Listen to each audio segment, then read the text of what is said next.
Bonjour, j'espère que vous allez bien. Bienvenue sur le podcast L'entreprise de demain. Bienvenue dans ce nouvel épisode.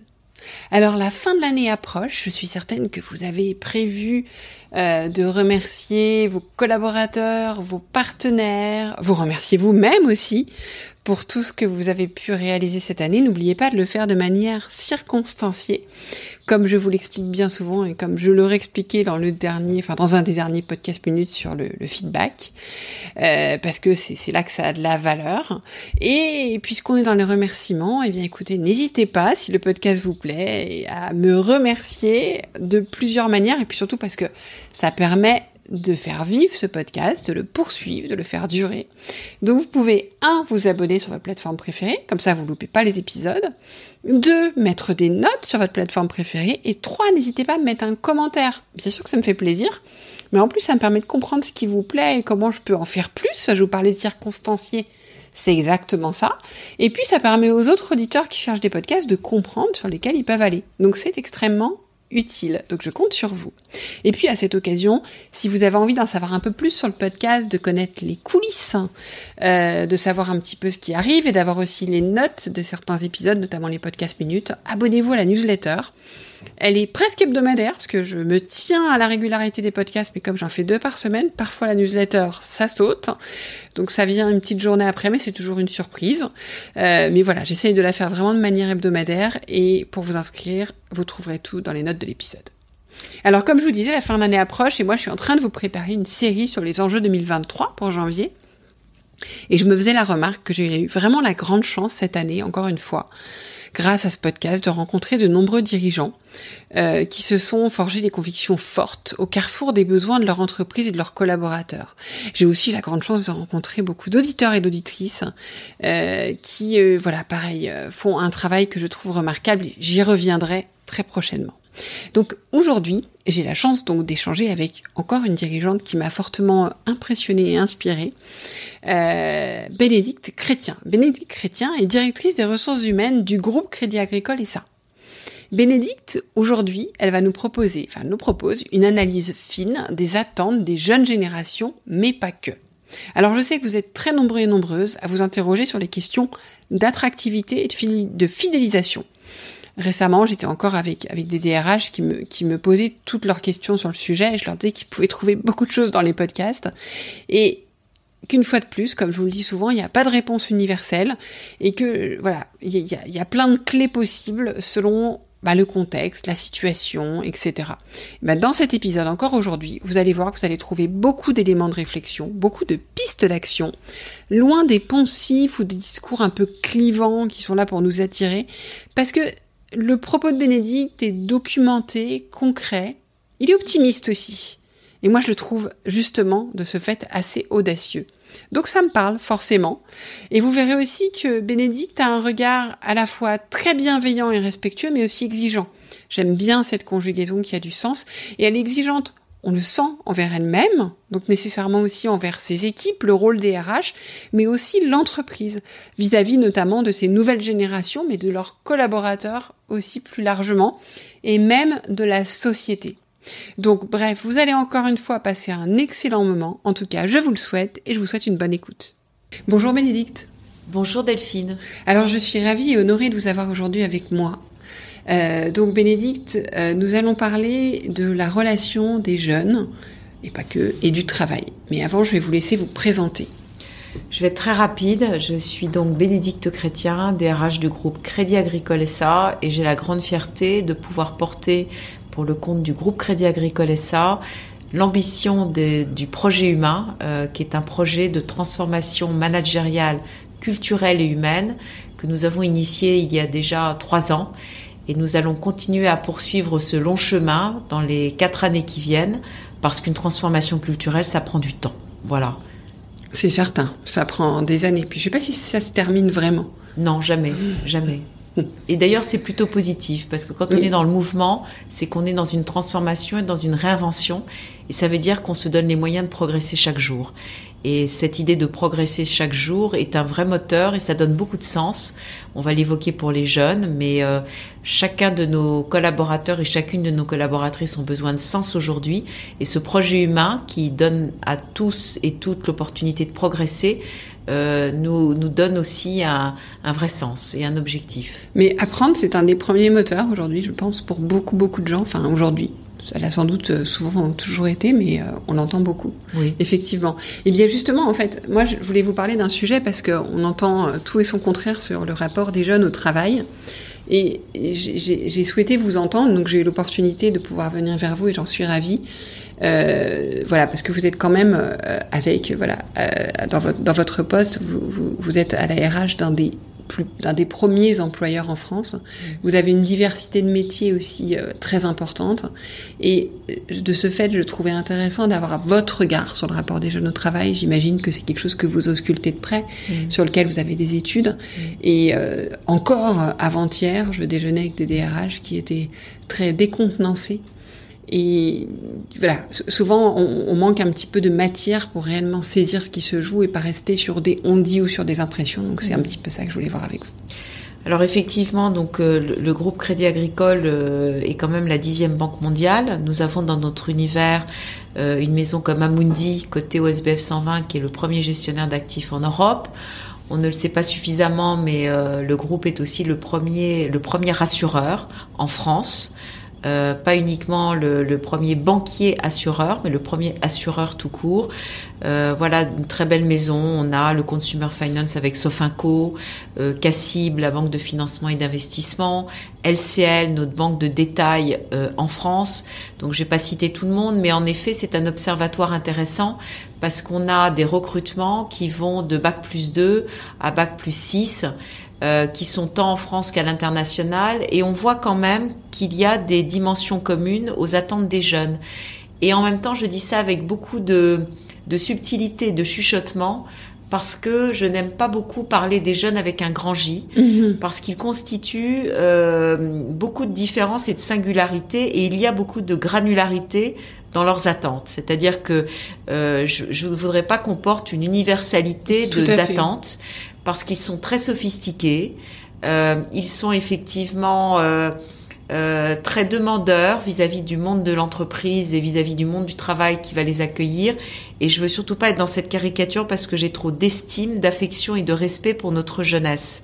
Alors, nous, l'attention qu'on porte, déjà, on a un plan jeunesse où, dans les 4 années qui viennent, nous avons pour ambition de recruter 50 000 jeunes en France et à l'international. Mais ce qui est intéressant, c'est que ces jeunes, nous avons pour ambition de les faire accompagner par 50 000 mentors, accompagnateurs internes. Parce qu'on voit souvent que la greffe et l'intégration se fait plus facilement quand on est pris par la main, par quelqu'un qui connaît les codes de l'entreprise, sa culture, qui peut passer du temps. Et en fait, ça m'amène à vous dire que, en effet, déjà, les attentes des jeunes, leur première priorité, c'est d'avoir un manager inspirant, un manager guide, un manager auprès de qui ils peuvent trouver de la ressource, des conseils, de l'accompagnement et puis un manager qui les fait grandir. Donc la raison pour laquelle souvent ils restent pas dans les environnements, les jeunes qu'on leur propose, c'est parce que le management est un petit chef. Voilà. Alors on essaye nous, je dis pas qu'on est parfait, loin s'en faut, parce que c'est un chemin d'humilité, mais on essaye d'avoir un regard bienveillant, attentif, respectueux et au fond assez individualisé dans la manière dont on va regarder un jeune, parce que chaque jeune a son attente, son parcours, son histoire, et donc la qualité du management est une de leurs premières attentes.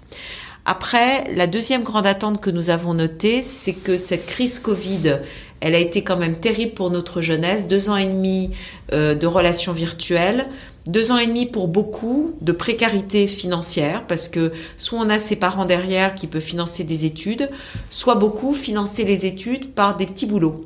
Et la France, l'Italie, l'Espagne, partout dans le monde, on a été un peu figé sur le plan des petits boulots. Et il faut avoir à l'esprit que 1 jeune sur 5 dans le monde a arrêté ses études supérieures définitivement définitivement pendant la crise Covid. Donc cette précarité financière fait que la rémunération et leurs attentes sur la rémunération est devenue beaucoup plus aiguë qu'avant la crise Covid. On l'a évoqué dans l'introduction, l'utilité, le sens est clé pour eux. Et à ce titre-là, le groupe présente beaucoup d'avantages parce que on est beaucoup en région, sur les territoires, et nous avons des clients comme des ETI, des PME, les clients particuliers, où on sait qu'en les servant, on contribue à la création d'emplois, à la création de valeur sur un territoire, à l'accompagnement des transitions climatiques, énergétiques, dont on sait qu'elles sont sociales et sociétales, dont on sait qu'elles sont essentielles. Et donc, en revanche, c'est une génération qu'on ne bullshit pas. C'est-à-dire qu'il leur faut des preuves. Voilà. Oui. On a beaucoup de beaux parleurs et j'espère et je ne crois pas que nous soyons de cette catégorie-là. Ils veulent des dirigeants qui incarnent véritablement, ils veulent de la preuve, ils veulent de l'alignement entre les mots et l'action du quotidien. Voilà. Et ça, c'est du coup, c'est ce que vous constatez un peu chez tous les jeunes. Et après, vous disiez qu'il y a des attentes qui peuvent varier. Est-ce que vous avez, oui, dans la granularité, des choses qui sont plus, que vous retrouvez plus dans certains endroits ou certains métiers ou chez certains jeunes? Alors, vous avez raison. Peut-être ce qui est très attendu des jeunes dont le parcours est très sophistiqué, bac plus 5, 6, ils veulent de l'autonomie et de la responsabilité très rapidement. Et nous, on a un projet humain, qui est notre projet de transformation culturelle, managériale, qui vise aussi à simplifier nos organisations. On a compris qu'un jeune à qui on dit, écoute, bienvenue, nous sommes lundi. Si un jour tu vas avoir une chance de parler au grand patron, tu as 12 strates hiérarchiques entre toi et lui. On sait que ça va être fatal et on sait qu'on ne va pas l'inspirer. On sait qu'on ne va pas lui donner envie de rester parce qu'il n'aura pas de prise d'autonomie, de prise d'impact. Et ils veulent impacter. Et donc, c'est très important que ce projet de transformation culturelle, le projet humain, réponde à plus d'agilité dans le fonctionnement, des prises de décision plus rapides, moins de statutaires, moins de hiérarchie, des organisations plus horizontales et moins pyramidales et moins hiérarchiques. Et on sait aussi que d'autres sont beaucoup plus attachés au sentiment d'utilité sociale et que ça réponde en grande cohérence à leurs valeurs. C'est-à-dire qu'on a quand même un jeune sur 50% des jeunes aujourd'hui qui, avant de rejoindre une entreprise, regardent si les valeurs de l'entreprise sont alignées avec les leurs. Et puis, dans ces 50% de jeunes, 70% regardent les engagements climatiques de cette entreprise, mais aussi l'empreinte de diversité et d'inclusion de cette entreprise. Si par exemple nos jeunes de 25 ans pour rejoindre une maison comprennent qu'on parle de diversité, puis qu'ils googlisent la composition du COMEX et qu'ils voient qu'un seul genre, qu'une seule nationalité, qu'une seule formation académique, on va pas être crédible. Donc il faut que les jeunes retrouvent ce qu'ils recherchent, mais avec une vraie sincérité. Après, il y a d'autres jeunes encore qui sont très tournés vers l'équilibre vie privée, vie professionnelle. Le télétravail a pu libérer un peu ça, mais en fait, c'est pas ce qu'ils souhaitent parce que nous, nos jeunes de moins de 30 ans sont ceux qui consomment le moins le télétravail. Ils sont à la recherche avant tout de flexibilité. Là aussi, on en revient à la bienveillance et à la qualité du management. La flexibilité, c'est pouvoir dire à une jeune femme qui est une jeune maman, écoute, le seul rendez-vous avec ton pédiatre que tu as eu, c'est demain à 15h. Tu pars à 14h, tu reviens à 18h, on s'arrange, ou tu bosses de chez toi. Et c'est cette flexibilité-là. C'est pas la caricature de se dire aujourd'hui on est au bureau ou on est chez soi. Parce qu'en fait, ils ont besoin de collectif, ils ont besoin d'apprendre un métier. Et c'est auprès de mentors sur place, physiquement, qui vont leur transmettre ce savoir, qui vont les inspirer, qui vont leur donner envie. Donc, encore une fois, voilà, il y a aussi cette recherche-là. Voilà. Et vous avez parlé d'abord du besoin d'autonomie, de responsabilité. Vous parliez des jeunes diplômés, plutôt bac plus 5. Mais est-ce que c'est quelque chose que vous retrouvez aussi chez des moins diplômés? Est-ce que c'est pas une quête parce que souvent on a vu derrière justement ce télétravail naître une soif d'autonomie, de responsabilité, puisque le télétravail a quelque part généré ça, parce que les personnes étaient seules chez elles, donc avaient plus besoin de prendre en main un petit peu leur travail, etc. Est-ce que c'est une réalité que vous voyez un peu partout ou pas? Non, très sincèrement non. je crois qu'il n'y a pas des comportements spécifiques au bac+2 ou au Non. bac+3 ou au bac+5. Je pense encore une fois que les jeunes veulent surtout pas qu'on les caricature, ils sont très subtils. Je pense qu'ils recherchent avant tout la vie collective, parce que cette vie collective, Oui. où ils sont dans la rencontre et où ils sont dans leur échange, c'est ce qui va les former, c'est ce qui va les enrichir en compétences. Et je pense que les jeunes ont un souci qui est de se rendre plus compétents et de rendre un CV à haute valeur. Parce qu'encore une fois, la crise Covid les a beaucoup marqués et ils ont bien compris, c'est l'idée que la compétence, c'est la nouvelle monnaie. Et ça a une vraie valeur. Une compétence, le développement des compétences va leur permettre d'affronter des ruptures technologiques, des ruptures sociétales, des ruptures digitales. Et je pense qu'ils seront reconnaissants à une entreprise qui va les former. Vous le disiez en introduction, l'entreprise apprenante. Moi, j'y crois beaucoup. Je pense que la notion d'éducation pour l'entreprise est très importante.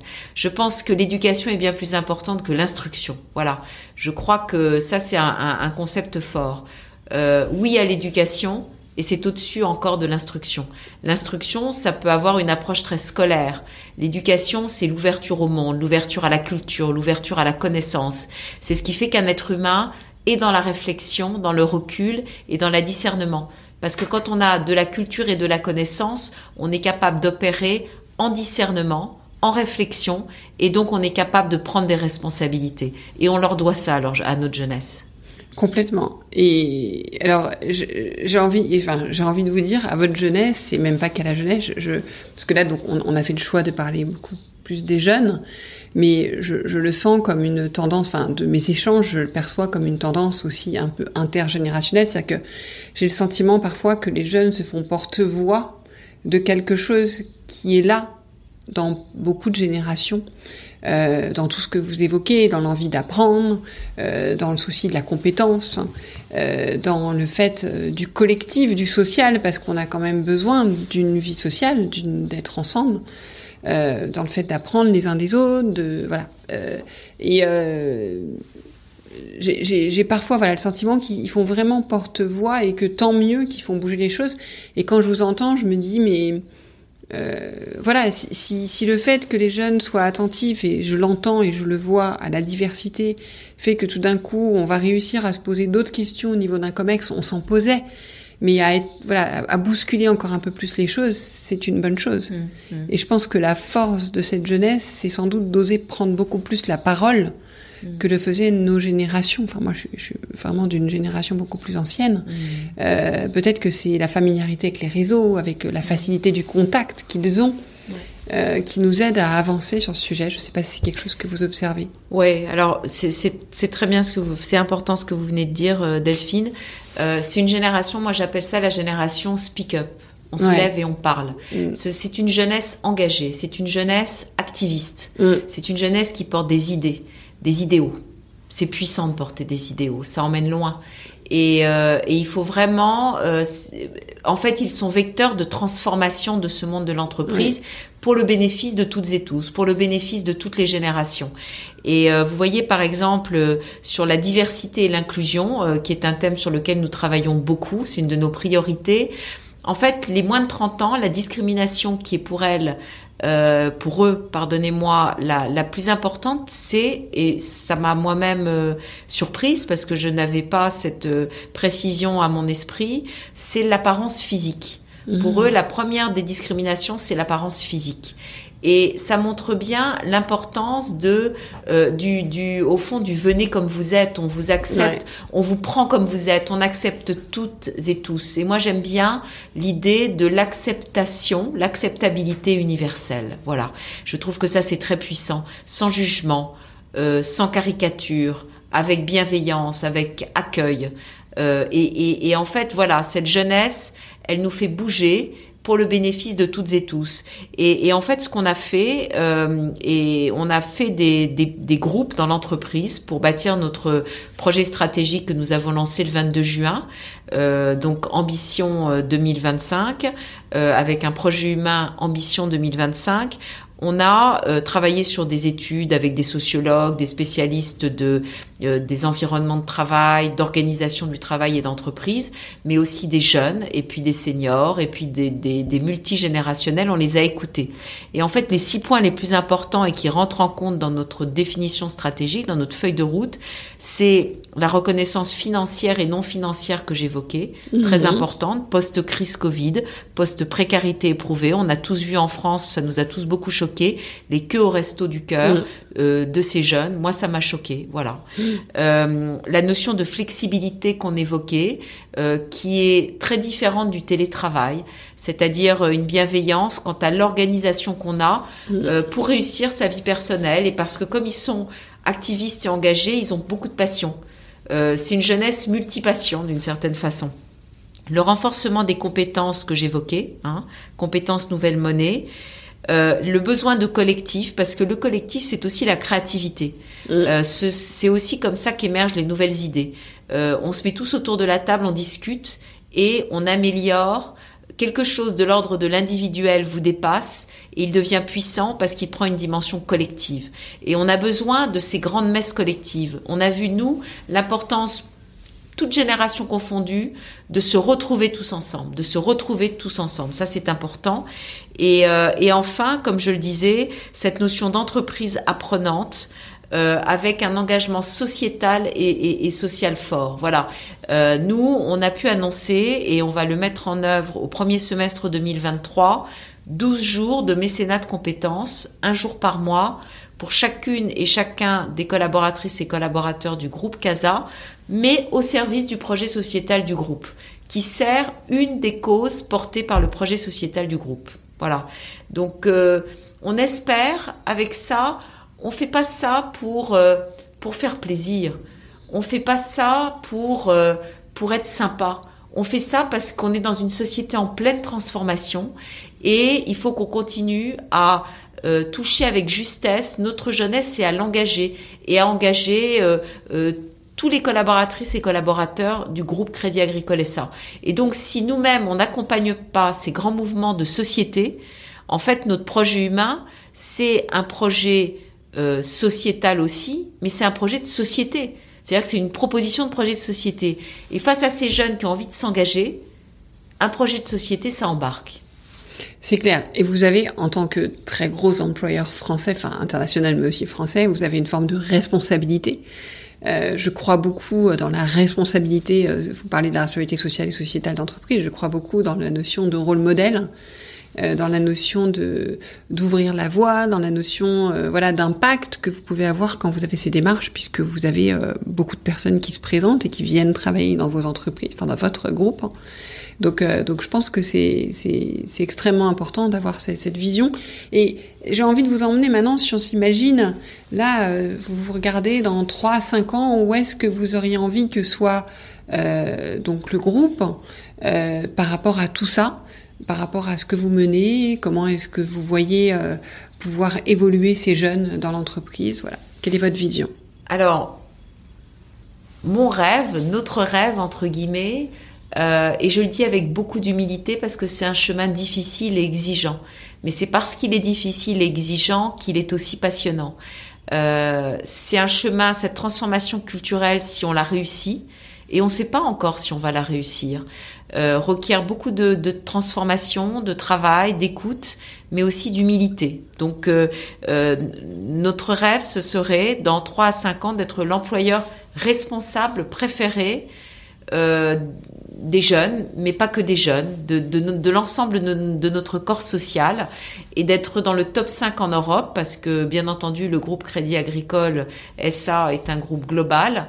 Et je crois que c'est une autre forme d'exigence que de dire vous avez beaucoup d'enquêtes autour de l'employeur préféré. C'est une chose, mais vous l'avez dit, on porte des responsabilités. Ce qui nous importe, c'est que nous puissions exprimer l'idée que nous sommes employeurs responsables préférés. Donc c'est une autre forme d'engagement. C'est autre chose, ça va plus loin, c'est un cran plus loin. C'est plus difficile, c'est plus exigeant. Et donc moi j'aimerais qu'on ait suffisamment avancé pour qu'on ait des encouragements à aller plus loin, à aller encore plus loin. Et je pense qu'il y a beaucoup de traces que nous n'avons pas encore envisagées, mais que notre corps social, par son exigence et ses attentes, va nous stimuler pour aller plus loin. Donc il y a plein de sujets, c'est un peu comme au ski. Je sais que vous venez de Savoie, Delphine, mais c'est comme imaginer une montagne vierge où il n'y a pas de traces. Nous, on a essayé d'initier humblement quelques traces et j'espère que tous ces jeunes vont remplir cette montagne de traces indépendamment de nous. Ce serait un grand plaisir que de les voir, eux, continuer à être les ambassadeurs de notre projet humain, en dehors de nous, mais de continuer à tracer la voie. Superbe. Écoutez, c'est effectivement très inspirant et je vous souhaite la pleine réussite de ce projet qui sera très contributif, j'en doute pas. Je vous remercie beaucoup, Bénédicte, pour votre temps et notre échange aujourd'hui. Merci beaucoup à vous, Delphine, pour votre écoute et votre bienveillance. Merci. Merci.